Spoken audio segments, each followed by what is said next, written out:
Good morning, good afternoon, good evening, depending on when you're watching this lecture. We are now moving into the next lecture of this course, right, which is deviance theories.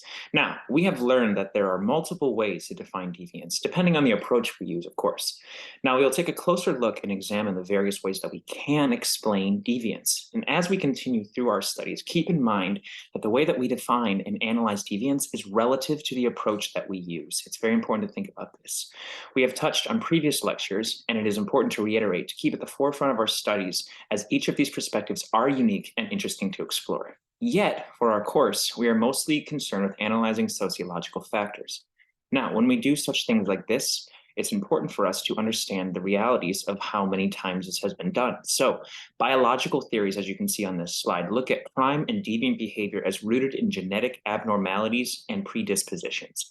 Biological factors often indeed have something to do with deviance, and we now know that genetics and environmental dynamics interact with each other.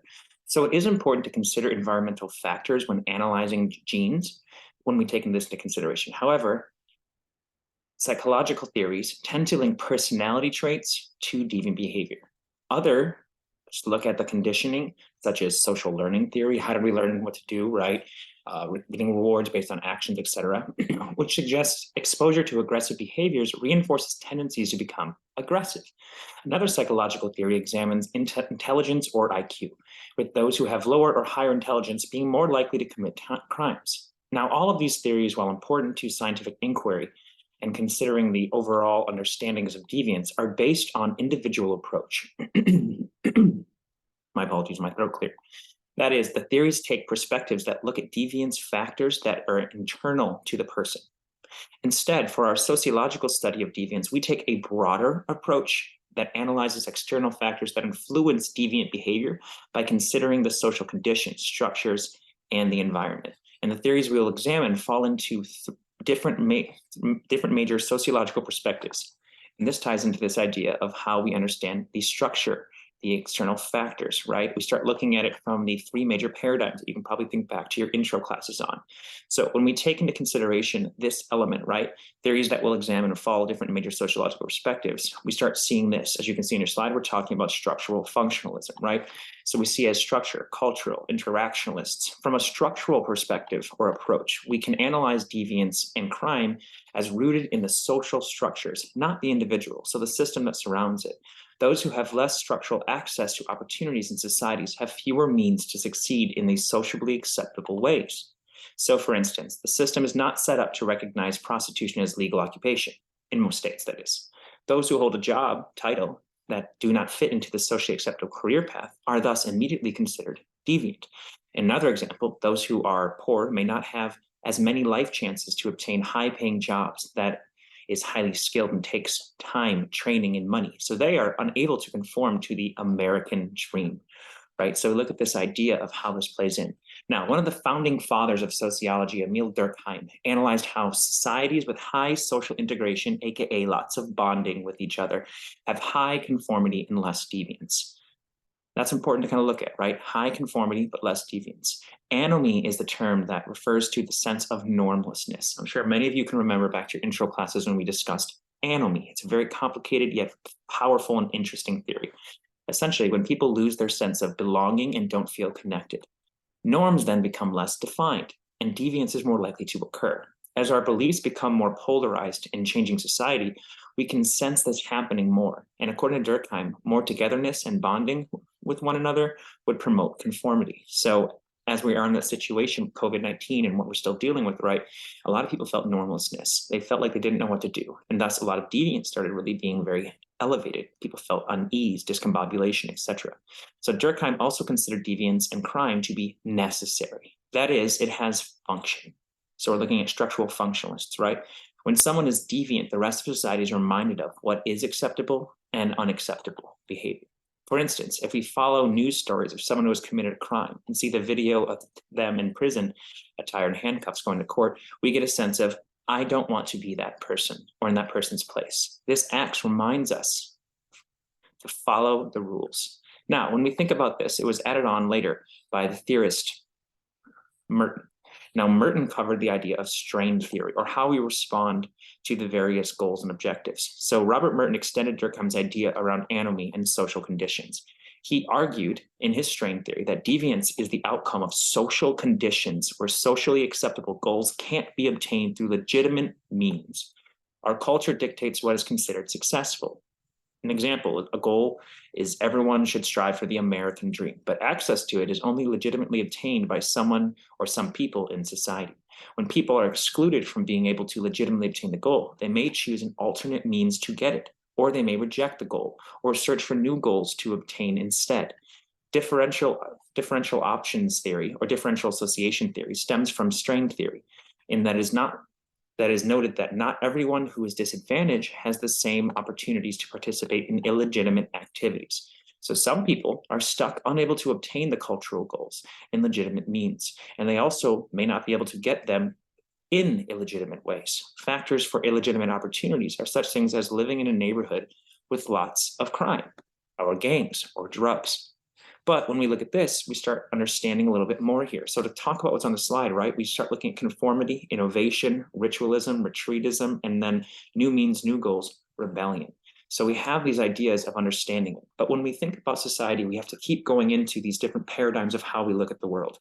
And so when we are conversing in regards to another approach, we can tie this idea together of conflict theory tied to feminist theory. Both conflict and feminist theory also take a structural perspective, but do not see deviance and crime as functional. Rather, society is heterogeneous, and conflict arises because of incompatible interests between groups. Instead of being functional, deviance and crime extend from inequalities between social groups. Social power is important, as groups who have less power in society are more likely to be labeled deviant than those who hold more power. An example of this is drug enforcement related to the powder cocaine versus crack cocaine, where in the 1980s, a new law came about where distribution of 5 grams of crack carries a sentence of 5 years, while 500 grams of powder cocaine carries a 5-year sentence. So you look at this huge discrepancy and you start looking at, well, how do we tie this sociologically? We'll get to this, right?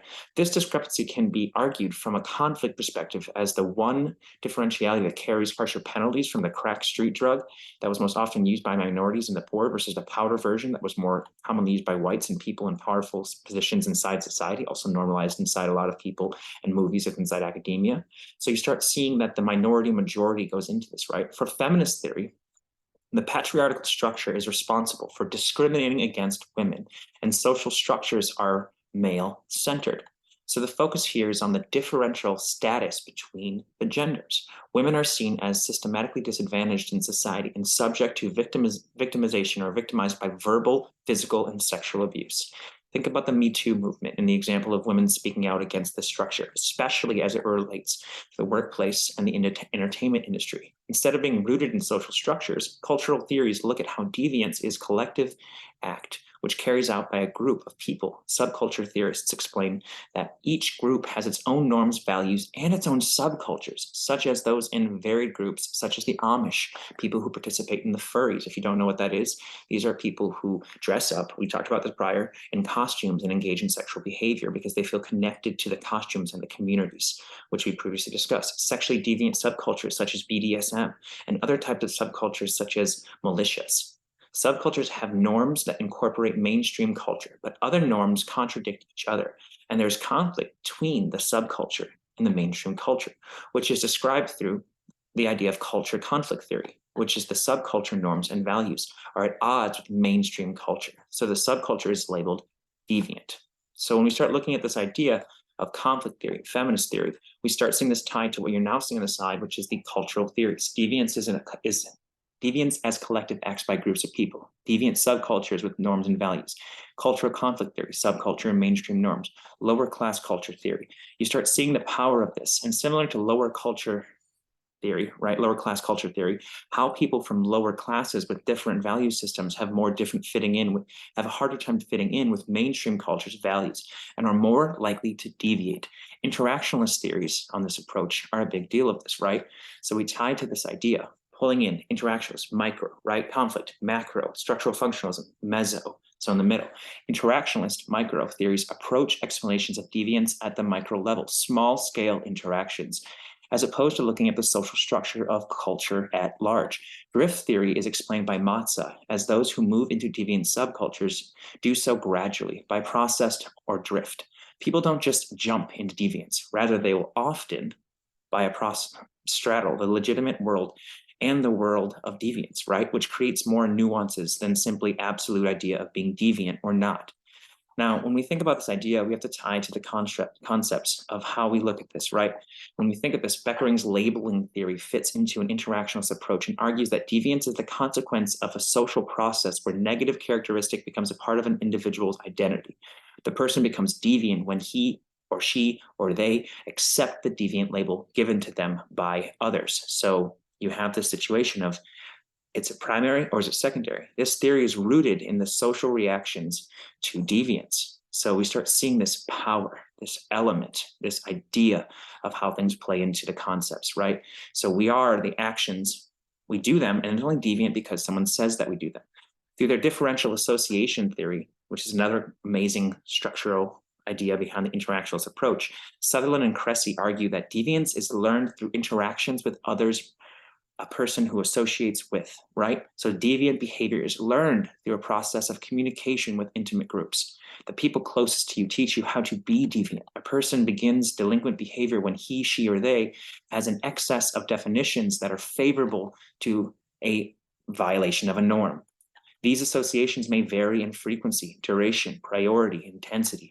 Examples of this largely include the ways in which we are socialized, such as a child may learn to smoke by watching his, her, or their parents, or a cycle of domestic abuse may be passed down by children who witness it in their everyday family life and view this as an action of love, as terrifying as that can be. A teen may start smoking marijuana or vandalizing property because their peer group encourages this activity, which is going to tie us into the next idea here, right, which is Hershey's control theory. So apologize on that. I went a little quicker through the slides. But Hershey's control theory, which is a powerful construction, ties to the idea that deviance results when a person's bonds with conventional society are weakened, which is also rooted in more Durkheimian functionalist approach. Yet, Hershey's theory is one that looks at the micro-level interactions. Instead of differential association that looks at the learned behavior that is deviant, Hershey argues the importance of understanding forces that keep people from committing deviant acts. That is, what forces control of deviance from occurring? Hershey's answers lies in the extent to which people have a stake in conformity, our bond to society. A greater investment in social equality comes from someone who is less likely to risk being deviant. So the stronger the bonds we have with others who conform to society, the more likely we'll also conform. This is a broad overview of the major sociological theories of deviance. We're starting to look at the idea of looking at it from a broad picture, right? Some look at structural reasonings for committing deviant acts, others point to culture, while some still look at the small-scale interactions. Theories range in explaining why individuals are deviant. Others argue for individuals, right, are not deviant, and others focus more on social responses to deviance rather than the act. Using each of these theories will allow you to analyze and explain various deviances from different viewpoints. So as you're going through, think about this, right? Think about this construction of how we socially construct what deviance is. Is it individual? Is it group? Is it learned? Is it response? How do we look at deviance? And I want you to think about that as you're reading throughout all your chapters. Please continue reading your book, post on Yellow Dig, and start thinking about structural functionalism, conflict theory, symbolic interactionalism, differential association, control, strain theory. These will play into our everyday experiences here in this class. And I will see you in the next lecture. Take care.